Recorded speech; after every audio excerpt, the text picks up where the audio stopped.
আসসালামু আলাইকুম। সবাই কেমন আছেন? আশা করি সবাই ভালো আছেন, সুস্থ আছেন এবং ভালো থাকেন, সুস্থ থাকেন। এই কামনা করে আপনাদের মাঝে আরেকটি ভিডিও নিয়ে আসলাম। ভিডিওটা হচ্ছে যারা এই সেলাই মেশিনগুলা চালিয়ে থাকেন, তারা হয়তো অনেকেরই ধারণা আছে বা অনেকেরই ধারণা নাই।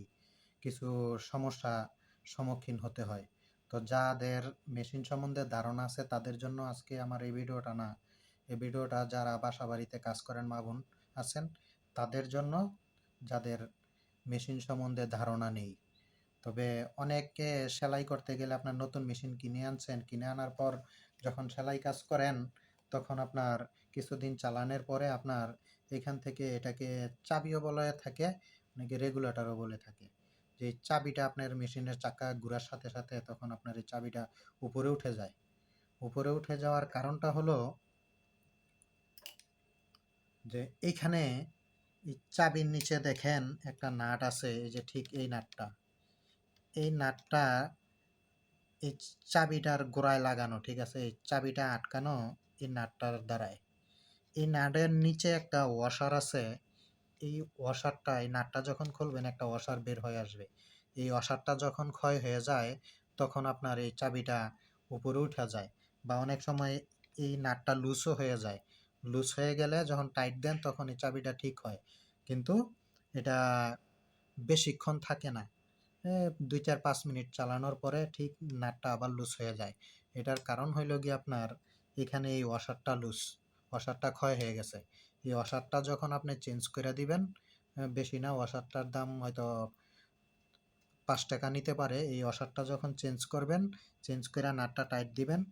টাইট দেওয়ার পরে আপনার এই চাবিটা আপনার ঠিক হয়ে যাবে। চাবিটা ঠিক হয়ে গেলে তখন আর আপনার এই মেশিন চালাইতে আর কোনো সমস্যা হবে না, এবং মেশিনগুলা চালাইবেন যখন তখন আর এই মেশিনের চাবিটা উপরে উঠে আসবে না।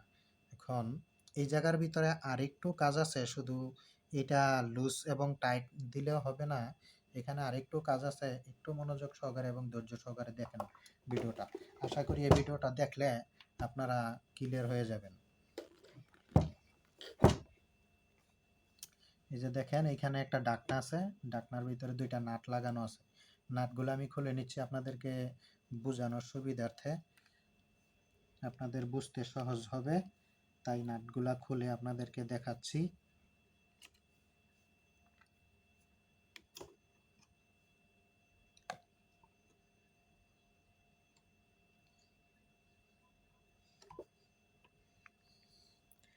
এই যে দেখেন আপনার এই যে চাবিটা, এই চাবিটার এই যে গোড়াটা এইটা, আর আপনাদের কিছুক্ষণ আগে যে নাটটা দেখাইছি এই নাটটা হইল গিয়ে এই যে এইটা, এই নাটটা।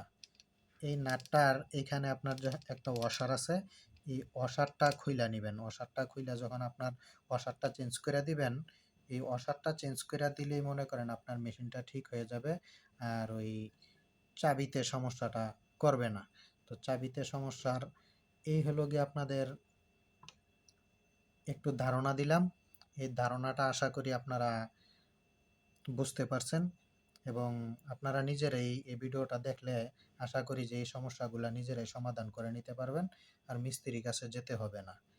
তো ভিডিওটা যদি ভালো লাগে তাহলে আপনারা আমার এই চ্যানেলটাকে সাবস্ক্রাইব করে এবং পাশে থাকা বেল বাটনটা ক্লিক করে আমাদের পাশেই থাকবেন, এবং যদি মেশিন সম্বন্ধে আরও কিছু জানার থাকে তাহলে কমেন্টের মাধ্যমে উম আমাদেরকে প্রশ্ন করবেন বা জানাইবেন। তাহলে আমি আপনাদের কমেন্টের উপরে ভিত্তি করে একটা ভিডিও তৈরি করে আপনাদেরকে দেখানোর জন্য চেষ্টা করব। আশা করি সবাই ভালো আছেন, ভালো থাকেন। আল্লাহ হাফেজ।